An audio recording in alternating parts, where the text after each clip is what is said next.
Greetings, visionaries. This is your host, the INFJ Visionary. Let us come together and speak. I was thinking about the meaning of existence. I think about that all the time. There's a lot of different theories. The one that I do tend to entertain is evolution of consciousness is the purpose of existence. In other words, I entertain the idea that we're all divisions of the one life that has sort of lost itself here. And our job is to find that unity and reality and love. That's the evolution of consciousness. Now, but I am not the kind of person that would just say, okay, I accept that. Although that is pretty much what I accept. But we have, we have history. We have a lot of things going on. We have a lot of different factions. We have people like the Golden Dawn and the Theosophical Society. We have Alice Bailey. And this isn't that kind of channel because I'm not that knowledgeable. Although I've looked into all of that stuff. And Alice Bailey, that is evolution of consciousness. But she's kind of a dark person, and she's one of the people behind the UN, and I think that's sort of a dark institution. And some people might go, "Well, Mike, what do you mean? It's all there for peace and for everyone to get along." Well, yes and no. I don't think that's necessarily the case. But this is not a conspiracy channel. Although we'll touch obviously on various conspiracies because we don't know. I don't know. And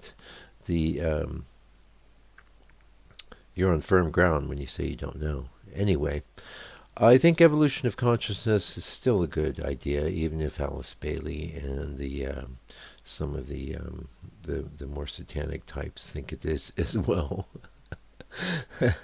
I think where they're coming from is it's all about adding on to yourself. It's all about gaining powers and having an effect in the world. And I've discussed before on this channel, I think in a previous existence I was some sort of magi. I can feel a great familiarity with it, but I also feel a deep resistance to moving in that sort of direction. And I can tell you very simply why. Why would I need to create a magic spell to do anything? That's not my idea. My idea is basically whoever my creator is, and whatever reason they created me, that I want to do that. I want to do the thing I was created to do. In my case, I feel that this is part of that mission. Not in any kind of I'm carrying a cross, and I've got a mission to convert anyone. Not in that way at all. It's just that I'm an INFJ. I am a human being. I am a user of NI, and so are you. And we can find some common ground, and we can find some insights together. We can walk together for short ways along our journey as we evolve our consciousness. So evolution of consciousness, I do think, is the goal. Now, let's just go ahead and say evolution of consciousness is the goal of existence. Fine, great. So that sort of segs in with self-improvement, doesn't it? And I've talked about self-improvement here. And I wanted to clarify some of the ideas that I have about self-improvement, because I was kind of talking it down. But there's different. You should know. I know that you know there are different layers and levels of what we call self-improvement, and the sort of improvement that is evolving your consciousness. Let's say you had a disagreement with your loved one, or let's just say they said something that was annoying to you, and instead of snarking back at them, let's just say you let it go. that would be evolution of consciousness. That's a big win. That's a karmatic win.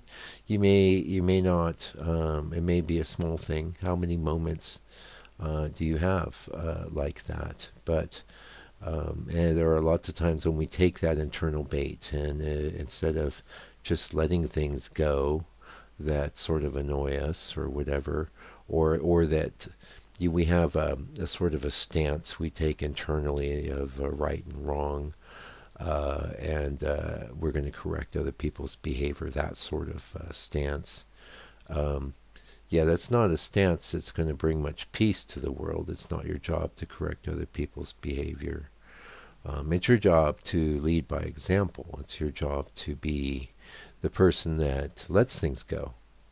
It's your job to evolve your consciousness, and that's certainly one great and sort of not easy. It's not easy. I won't say that's easy.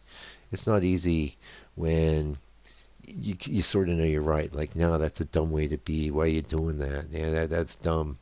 You know, I'm going to straighten you out. I'm going to communicate that to you. I'm going to tell you it's done. Well, how did that work out for you? Has that ever worked out well for you? No, it never has, because um, that's just not how life works. You can't call out people's errant behavior to them and have them just correct it. They're not going to. What they're going to do is just think you're a jerk. Yeah. So I think that the universe, we won't use the God word. This is not a religious channel, a religious place. Although I don't have a problem with the word God, and I also had a phase where I was definitely trying to make the Christian thing work, and ultimately it doesn't work for me. But I have a lot of respect for people that do have the actual faith, and that was my whole issue. I just couldn't actually have faith. And you don't need to have faith. You don't need to have faith to believe that there is a creator, because I know you have logic, and if you apply logic, the fact that everything going on around you is some sort of accident that happened, as some sort of big fat coincidence, and that there's no creator, or there's no initial start to the process. That, to me, is an illogical idea that doesn't stand up. So I abandoned that idea quite a long time ago. And maybe you're an atheist or whatever, that's all good. Atheism, I would think, is, how do you know? You don't. You don't know there's not a creator. You could just decide that you're going to hide in that idea. I think it's better. Let's say there isn't, though. I'd be okay with that if I, will you die and find that there is no creator? Probably not. So I think it's better to figure out there's some sort of creator, and we don't need to know exactly what he, she, they, or it is exactly. But I think it is our job to figure out why we're created, and this is one of the reasons why many of the religions that I was involved with, that I studied and researched, like Hinduism with the Advaita, and the Buddhism. Buddhism less so. Buddhism never has really appealed to me that greatly, although there's quite a lot I like about Buddhism. I like the idea of the middle path. I like the idea of, I actually really do enjoy the idea of non-duality. And I think there's definitely something to that. I'm not the kind of person that believes in the, dark forces having manifested as super powerful entities on the scale of the creator of the universe itself. But now, that said, there's obviously people that manifest evil, and there could very well be entities that manifest evil as well, and there could very well be people that like to worship and summon these entities, and the whole thing. I don't really know, but ultimately, I don't want to know. I don't want to be involved with any of that. I just want to, as I stated earlier, do what the universe needs me to do. I want to do my job. In this case, I think it was just talking to you today, doing my art, being a good person. And hopefully you got something from our talk. Keep on keeping on, INFJ.